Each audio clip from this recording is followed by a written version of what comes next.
HIV was first diagnosed in almost 30 years ago. But it is so amazing that even with all the basic information that we have, with all the knowledge that we have, people are still getting infected. Even with the advent of HIV drugs, people are still getting infected.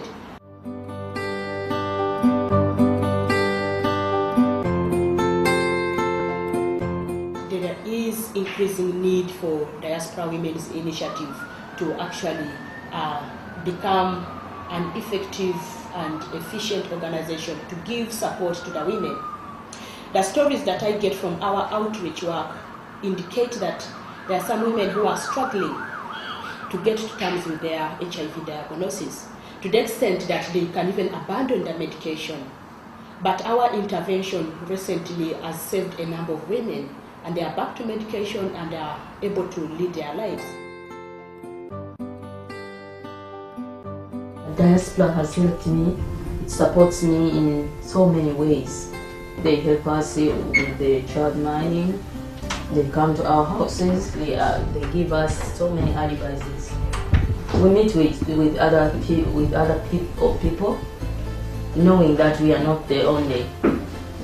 It's normal. My life has changed very much. And I feel I'm a person among others. If you look at the Irish strategy, HIV strategy, clinically or medically, it is very excellent. There's medication for everybody, regardless of where you come from, But when it comes to socio-psychological support, it is really very poor. Really, really very poor. In fact, I even feel it is a big challenge right now for Diaspora Women's Initiative, because much as we are educating people, we are encouraging people to go for HIV test, but before one goes for an HIV test, the person needs counseling, for example, and even after getting their results, the person needs a follow-up of support, So we still feel there is need to do a lot when it comes to psychological support to people who get diagnosed with HIV.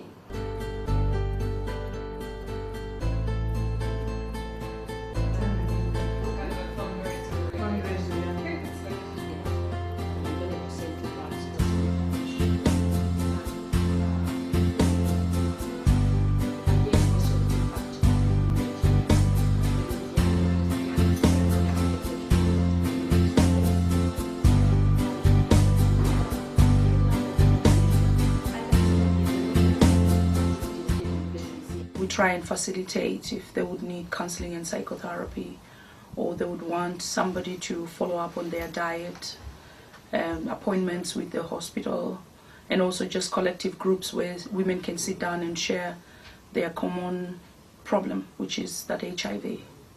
We're struggling for funding, and we just hope that there will be funders out there that they will buy into the Diaspora's vision and try and help us to move this vision forward. Otherwise, without them, Diaspora wouldn't really do much. And as I said, it's totally from individual volunteers' pockets that we see the work continue.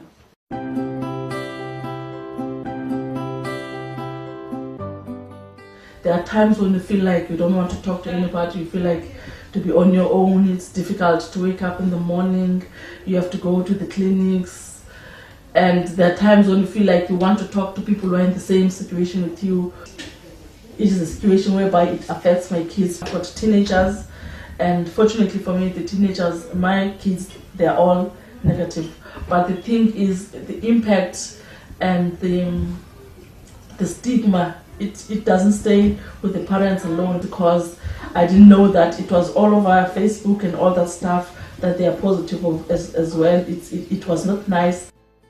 If we can be able to get funds, we can be able to go to schools, we teach schools, and even to colleges, because without education on this thing, nobody can be able to know and what to do.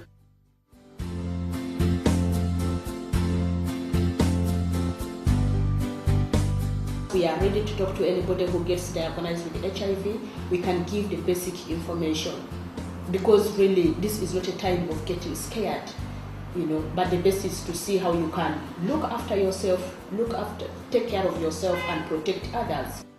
About 20 to 30% of people who are actually infected are passing on the virus to other people unknowingly. So again, Diaspora Women's Initiative is not all about women who are living with HIV, but it is also about the entire public. We are focusing on educating the public so as to break the stigma. Let's stand together. Let's break this stigma.